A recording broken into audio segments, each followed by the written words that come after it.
Sauti ya Kingwendu kwenye maulidi ya Mtume na sauti ya Kingwendu wapi na wapi. Masharifu wa kutengenezwa, sio wale masharifu ambao tuliozoea zile Mwenyezi Mungu ameweka makalama yake.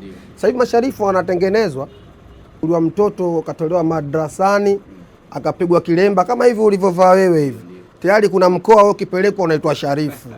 Kwa hiyo ni mtu tunatengenezwa kwa faida za watu. Kuna maanisha mimi nilivyovaa haya mavazi ya siku ya leo wewe yani hivi alivyokuvesha Maxeni hivi. Wewe tayari hapa nikikuchukua nikakupeleka Kibaigwa ndani hawa wadhili wetu ndio wanaotengeneza masharifu kwa ajili ya tisa. Wenyewe na msemo wao wanauita tisa. Sheikh Othman Michael. Mwenyezi Mungu kampa karama kubwa sana Sheikh Othman Michael. Lakini ukimuita sharifu hataki yule. Nimeprove hiyo kuna. Mimi kuna siku moja nilimuita sharifu akakataa. Kaambia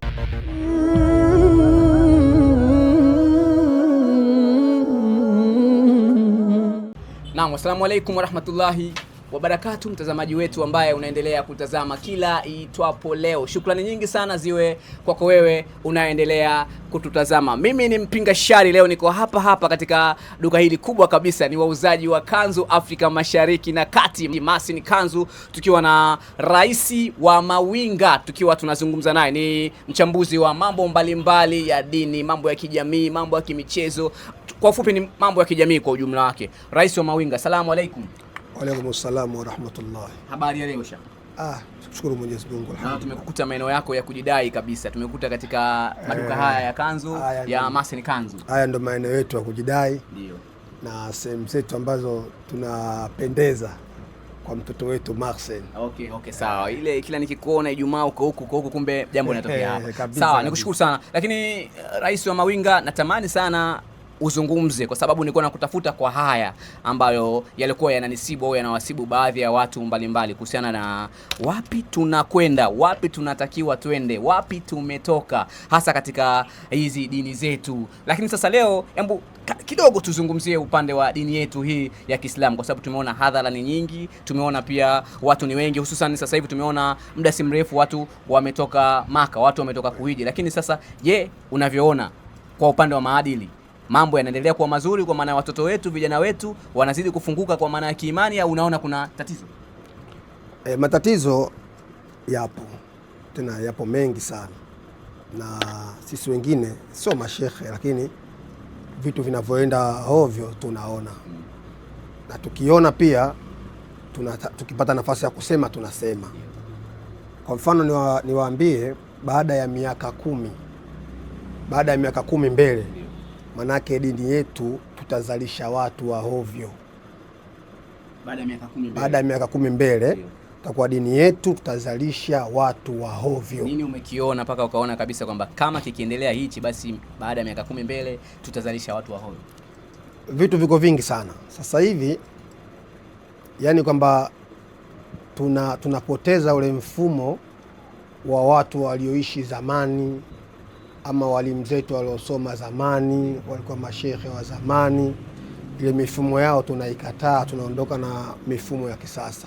Kwa mfano, unaweza ukaenda kwenye maulidi, labda tunasema maulidi ni anatajwa Bwana Mtume pale, na zile nyendo zetu za zamani tulikuwa tunaona akifanyika maulidi anafanyika maulidi kweli kweli. Lakini leo tunabadilika, inafikia tu hata mashehe wanakosa nafasi ya kusema kwamba anapewa mtu asimame kwenye maulidi ya Mtume aigize sauti. Anaigiza sauti za kina Kingwendu, anaigiza sauti za viongozi mbalimbali. Sasa yale sio maadili ambayo tuliyotoka nayo. Maanisha hayo mambo kipindi cha Mtume hayakuwepo? Hayo mambo hamna. Na kama yapo basi walimu watufunga watufundishi vizuri. Mtume ina maana hakuwa na watu wa kuwaburudisha, labda watu wakafurahi kwa mfano wa huyu ambao unasema sasa hivi? Hata kama yalikuwepo, lakini sio kwa upande ule. Yaani kwamba watu wakusanyiki wanafanya maulidi, alafu katikati baada tushazoea wasimame mashehe watutengeneze kwa maneno mazuri ya zamani. Lakini sasa hivi anasimamishwa komedia. Umeona? Komedia apate kuchekesha watu wacheke. Sasa mfano sauti ya Kingwendu kwenye maulidi ya Mtume na sauti ya Kingwendu wapi na wapi? Watu wanatakiwa wafurahi, lakini sasa wanafurahi nini pale? Nini kinachohamasisha mpaka tufurahi? Kwa hiyo sauti ya Kingwendu ndo tukafurahie sisi pale?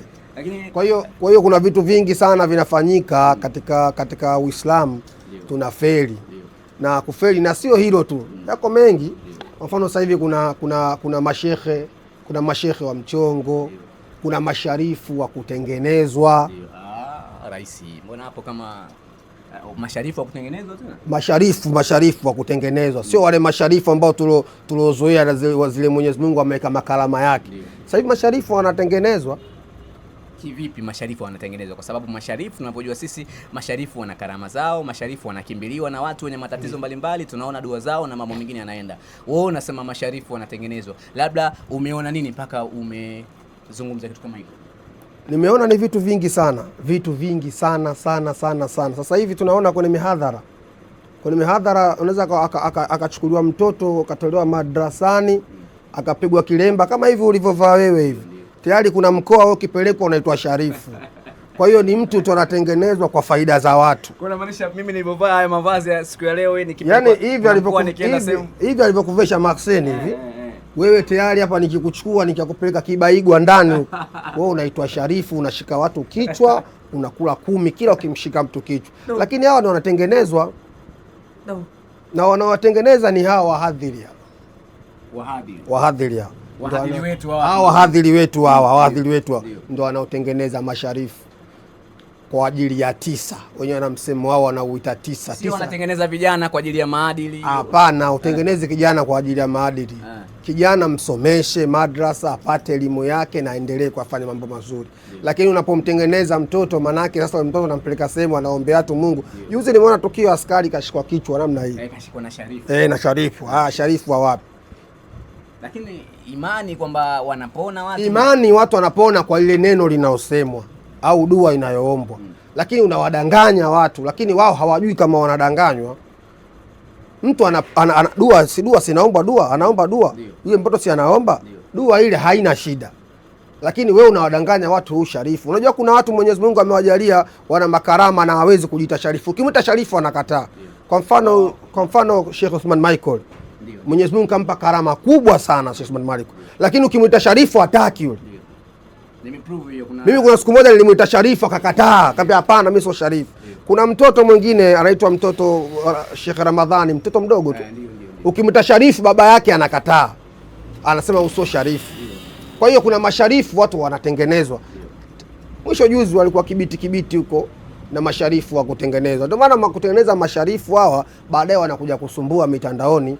Wanakuja kusumbua kwa sababu hapo umesema kwamba baadaye wanakuja kusumbua mitandaoni, ikiwa tumeona kama wiki moja iliyopita baadhi ya mashaikh zetu na sharifu, moja ya sharifu ambaye anajulikana sana Afrika Mashariki na Kati, namzungumzia Sheikh Sharifu Firdausi Al-Qadiri, mtoto wa Al-Qadiria huyu, walikuwa wanaradiana mitandaoni, kwa maana mmoja ameingia mtandaoni, mwingine anasema kabisa kwamba wewe toka kwenye TikTok yangu, wewe utakiwa kuingia, mara wakawa na kashifiana kabisa kuitana sharifu mweusi. Hakuna sharifu mweusi. Hii unaona kweli ina mantiki kwenye Uislamu, kwa maana kumradi mwenzio kumwambia paka hakuna sharifu mweusi na sio kumwelimisha?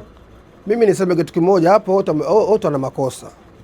Hiyo ukisema sharifu mweusi manake unambagua.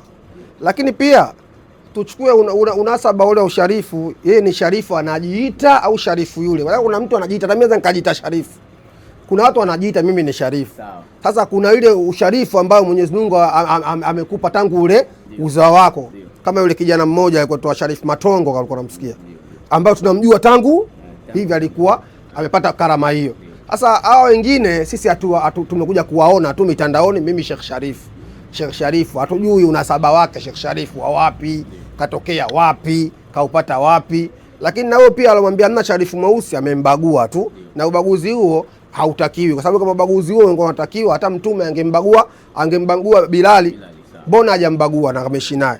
Umeona? Kwa hiyo huo ubaguzi aliofanya. Lakini pia niseme masharifu hao wanatokea wapi?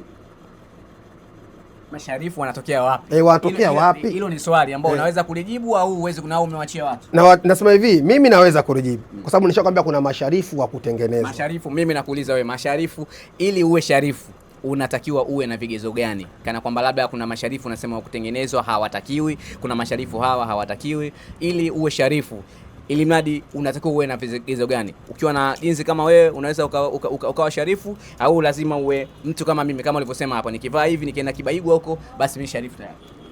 Umeona ulivyovaa hivi hapo, ukienda sehemu watu kuna wenyewe wataalamu wa wahadhiri, wataalamu wa 9 ajikupeleka sehemu hapo na wewe sharifu. Hata kama siwezi kuamsha mapepo, maana kuna watu wanajua kuamsha wale kuamsha si mipango tu, kwani kuamsha si inatengenezwa. Wewe kuna sharifu umesikia anaenda kufukua vitu, sharifu usha kumuona kufukua vitu? Sharifu wapo masharifu ambao wanaenda kufukua vitu kwa ajili ya kuwasaidia watu. Kuwasaidia watu wapi? Hapa mjini bwana. Kuwasaidia watu wapi? Wewe mtoto wa mjini, umezaliwa hapa Dar es Salaam, unajua mambo mengi sana.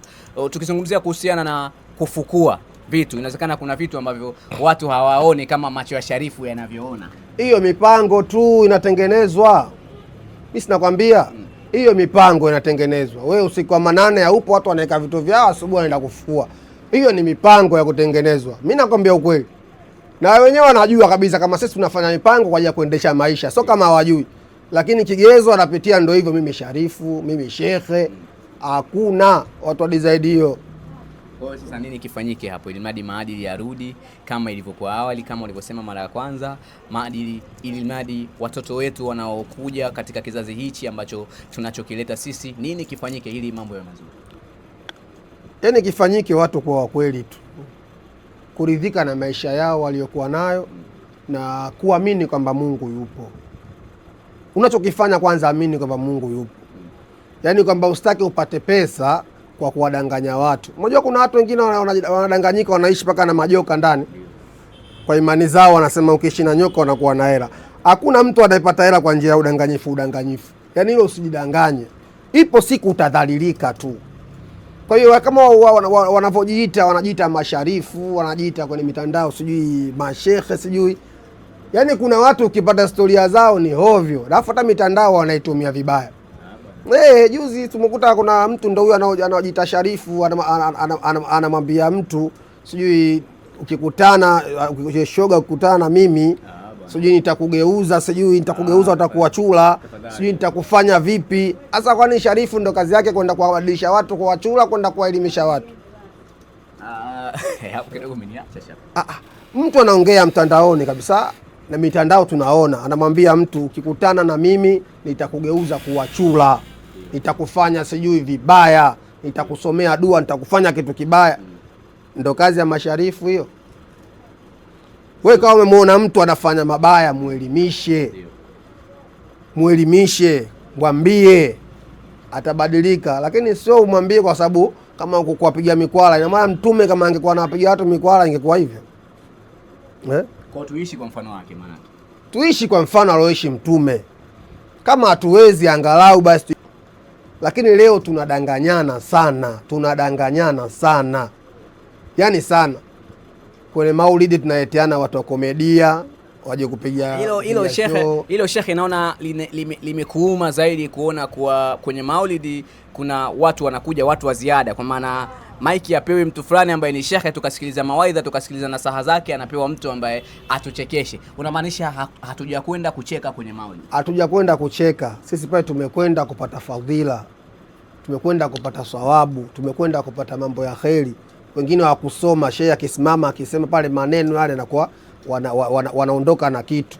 Sasa leo unakwenda pale mtu anachekesha kingwendu, wewe unaondoka na nini pale katika uwanja wa Mtume? Wewe unaondoka na nini? Ndio ashachekesha komedia anafanya hivi. Manake tunakwenda wapi? Manake dakika za mwisho tutakwama. Sasa tutakuwa tunaita kina Doto Magari je tukusaidia kwenye dini zetu. Kweli nakwambia tunapoelekea ndo huko. Utaweza shangaa mtu Doto Magari njoo msikitini utusaidie. Sasa hivi kwenye miimbari ya Bwana Mtume anapanda mtu anaimba mashairi pia. Kwenye miimbari ya msikitini. Sijui nini. Nani anaimba mashairi kabisa?